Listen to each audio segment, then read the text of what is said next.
Russia accuses Ukraine of conducting a terrorist attack on civilians in Belgorod and using widely prohibited cluster munitions, making the claim during an emergency meeting of the UN Security Council requested by Moscow.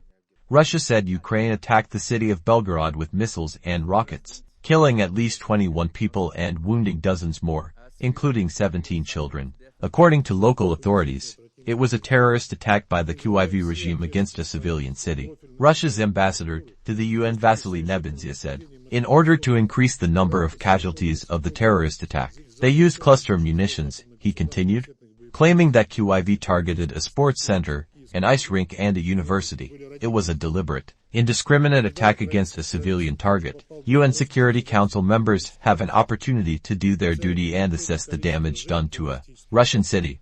Belgorod, Nebenzia added, holding up a QR code linking to what he said was video of the attack's aftermath. Ukrainian allies quickly retorted, saying Russia had started the war. Ukraine's ambassador to the UN Serhiy Dvornik said that as long as this war, unleashed by the Kremlin dictator, endures, the toll of death and suffering will continue to grow. As Ukraine is still recovering from yesterday's horrendous strikes, new raids of Russian terror persist. Just hours ago, Russia again terrorized Kharkiv with its S-300 missiles hitting a residential area. The U.S. Representative John Kelly also put the blame squarely on Russian President Vladimir Putin. Russia could end this war today. We call for the protection of all civilians on all sides of every conflict, he said.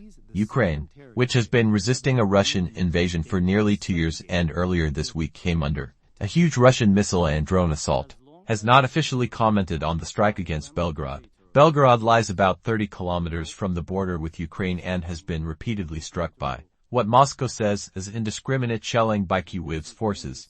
As the war continues, we will see more Ukrainian and Russian civilians killed, said UN Assistant Secretary General Mohammad Ghiari, warning there were very real dangers of escalation and spillover of this war. And verified footage showed a street strewn with debris and smoke billowing from burnt-out cars in the city's center, while a large blast could be heard on dashcam footage posted on social media. Tuvilka missiles and checkmate rockets were used in the attack, Russia said.